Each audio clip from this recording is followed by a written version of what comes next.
आप सभी को प्रणाम। जय श्री राम। मैं हूं ललन ठाकुर बीरा नेपाल से। आज के इस वीडियो में हम लोग चर्चा करने वाले हैं बैंक रिकॉर्ड स्टेटमेंट का क्वेश्चन नंबर 3 है। ट्राई योर सेल्फ का क्वेश्चन नंबर है, उसी का आज हम लोग सॉल्यूशन करने वाले हैं, जो प्रिंसिपल ऑफ अकाउंटिंग ग्रेड 11 में से लिया गया है। तो उसको पहले हम लोग क्या करते हैं, हिसाब को समझ लेते हैं। कौन कौन सा ट्रांजैक्शन को ऐड करना है, कौन कौन सा ट्रांजैक्शन को लेस करना है, उसके बाद हम लोग ऐड और लेस करके हम लोग हिसाब मिलाने का प्रयास करेंगे। तो ये प्रिंसिपल ऑफ अकाउंटिंग, ये प्रिंसिपल ऑफ अकाउंटिंग ग्रेड 11 में से लिया गया है, अस्मिता पब्लिकेशन का बुक है। तो इस बुक में है पेज नंबर 211 में से लिया गया है। इसको क्वेश्चन में पहले हम लोग समझ लेते हैं। टीपी में है 3 में है, prepare a bank reconciliation statement at December 31 2019 from the following information क्या है हम लोग देख लेते हैं। ए नंबर में है bank balance as per cash book on 31 December 2019 was 6009 से, यानी कि 6009 से हम लोग का bank balance as per cash book दिया है। अब हम लोग का कैश बुक अनुसार सोचना है कि कैश बुक में हम लोग को ऐड करना है या लेस करना है। अब देखिए यहाँ बी नंबर में क्वेश्चन में है cheques of RS 12,000 deposited for collection on 29 December. Out of these cheque credited by bank up to 31 December were RS 3,770 only, यानी कि 3778 रुपया। 12,000 रुपया चेक डिपॉजिट करने के लिए हम लोग बैंक में भेजे हैं 29 तारीख को, लेकिन 31 तारीख तक 3,778 रुपया सिर्फ ही क्रेडिट हुआ है, यानी कि पैसा बढ़ा है, खाता में क्रेडिट हुआ है। तो इसका अर्थ होता है 12,000 में से 3778 रुपया जब हम लोग घटा देंगे, उतना ही हम लोग को हिसाब में दिखाना होगा।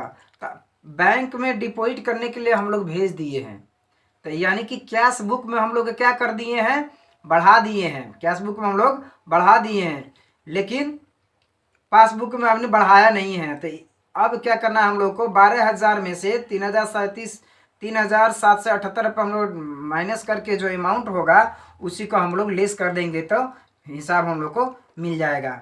यानी कि हम लोग को कैश बुक बढ़ रहा है तो कैश बुक हम लोग घटा लेंगे तो हम लोग को बैलेंस मिल जाएगा, बैंक रिकॉर्ड स्टेटमेंट मिल जाएगा। उसी तरह से है अब सी नंबर में cheques of RS 9,600 was issued before December 31, यानी कि दिसंबर 31 तारीख से पहले हम लोग चेक इशू किए हैं। तो चेक इशू करने का अर्थ होता है कैश बुक में हम लोग घटा लेते हैं, but not present for the payment till 31 दिसंबर, लेकिन पैसा लेने के लिए 31 दिसंबर तक भी नहीं गया है, लोग पार्टी नहीं गया है। इसका अर्थ होता है कि हम लोग तो घटा लिए हैं, लेकिन पैसा बैंक में से घटा नहीं है, यानी कि डेबिट नहीं हुआ है। तो हम लोग कैश बुक अनुसार balance as per cash book है, तो उसमें क्या करना है, हम लोगों को ऐड कर लेंगे। हम लोग 960 रुपये तो बैलेंस मिल जाएगा, यानी कि हम लोग चेक काटने का अर्थ होता है जो कैश बुक हम लोग घटा दिए, लेकिन बैंक में से पैसा तो घटा नहीं है, हम लोग को पार्टी नहीं लिया है, तो ऐड कर लेंगे 960 रुपया का, तो हम लोग बैलेंस मिल जाएगा। उसी तरीका से है अब डी नंबर में incidental charge with no advice recorded by the bank 20 रुपया।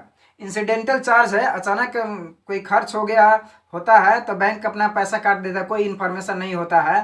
तो इसका अर्थ होता है कि कैश बुक में पैसा घटा नहीं है, लेकिन पासबुक में घट गया है, यानी कि बैंक में पैसा घट गया है।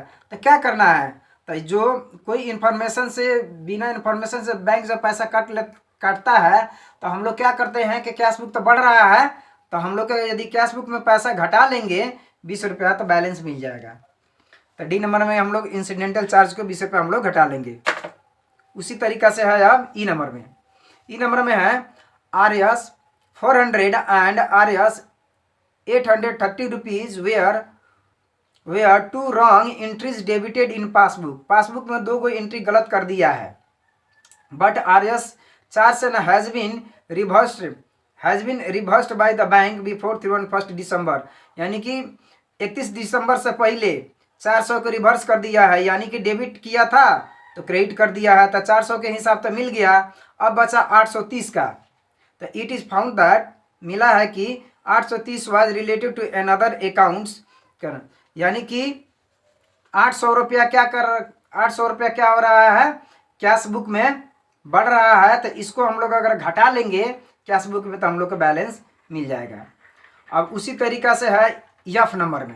तो एफ नंबर में transfer by bank to another account without any advice, हम लोग का बैंक में पैसा रखा हुआ है लेकिन बिना जानकारी से किसी के खाता में 2100 रुपये ट्रांसफ़र कर दिया है, यानी कि कैश बुक तो बढ़ रहा है लेकिन हम लोग का क्या करना है, अब कैश बुक जब बढ़ रहा है तो balance as per cash book है, तो इस ट्रांजैक्शन का अगर हम लोग 2100 रुपये घटा लेते हैं तो हम लोग का बैलेंस मिल जाएगा। बिना कोई जानकारी के अगर पैसा अपने खाता से पैसा दूसरे खाता में ट्रांसफ़र होता है तो जब तक जानकारी नहीं होगा तब तक हम लोग का जानकारी तो नहीं होगा जो खाता में कितना पैसा है कि नहीं पैसा है।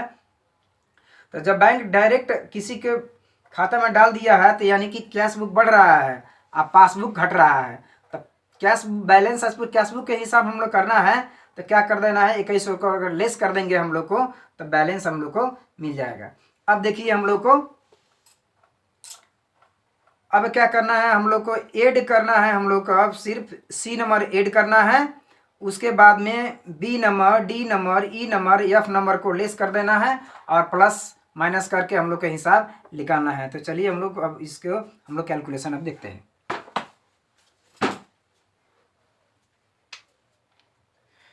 ये modern banking system and bank reconciliation statement है, पेज नंबर 2021 में से लिया गया है। ये ट्राई योर सेल्फ प्रॉब्लम है, क्वेश्चन नंबर 3 के सॉल्यूशन है, टीपी है 3। Bank reconciliation statement as on 31 December 2019 हो गया है। फॉर्मेट है पार्टिकुलर्स, अमाउंट और डिटेल लिख सकते हैं, अमाउंट हो गया। अब यहाँ balance as per cash book दिया है, गिवन दिया है 6900 हम लोग ऐड कर दिए, उसमें लिख दिए। उसके बाद में ऐड करना है लेस, तो ऐड में हम लोग को check issued but not present for the payment 960 रुपया हो गया। अब देखिए ये 960 रुपया यहाँ हम लोग उठा कर रख दिए, तो 6900 है और 960, तो दोनों को जोड़ेंगे तो 7800 रुपया, 7860 रुपया हो गया। ये ऐड आइटम हो गया। अब आते हैं हम लोग लेस में check deposited but not credited and collected by bank, तो 12,000 माइनस 3,778 रुपया, यानी कि 8,222 रुपया हम लोग लेस में कर दिए। उसी तरीक़ा से incidental charge recorded by bank है आपको 20 रुपया है, तो 20 रुपया हम लोग लिख दिए। उसके बाद में wrong entries recorded on debit side of the passbook, 830 रुपया हम लोग लेस में कर दिए। Transfer by bank to another account without any advice, 2100 रुपया। अब क्या करना है, ये 8,200 है, 22, 20 रुपया, 830, 2100 जो हम लोग जोड़ेंगे 1, 2, 3, 4 ट्रांजेक्शन को, तो 11,172 रुपया होगा। अब यहाँ देखना है 11,172 रुपये ये माइनस हो गया, माइनस ज़्यादा हो गया है, और यहाँ प्लस एड आइटम जो है 7,860 रुपया कम है, तो यानी कि माइनस ज़्यादा है और प्लस कम है। तो माइनस में से प्लस जब हम लोग घटाएंगे, ज़्यादा में से कम घटाएंगे तो माइनस बचेगा हम लोग कितना, 3,312 रुपया। तो यानी कि इसका अर्थ होता है bank overdraft as per passbook हम लोग को 3,312 रुपये, ये आंसर हो गया। तो ऊपर यहाँ balance as per cash book है, तो नीचे हम लोग balance overdraft balance as per passbook लिखेंगे, क्योंकि ये नेगेटिव है, माइनस ज़्यादा है प्लस कम है, इसीलिए हम बैंक ओवरड्राफ्ट हो गया। तो इस वीडियो में इतना ही, फिर मिलेंगे दूसरे वीडियो में, तब तक लिए पढ़ते रहिए, खुश रहिए। अगर वीडियो अच्छा लगे तो आप लाइक कर सकते हैं, शेयर कर सकते हैं, सब्सक्राइब कर सकते हैं और बेल आइकन दबाना ना भूलें, ताकि कोई वीडियो अपलोड हो तो सबसे पहले आपके पास पहुंचे। वीडियो देखने के लिए आप सभी को बहुत बहुत धन्यवाद। तब तक लिए जय नेपाल।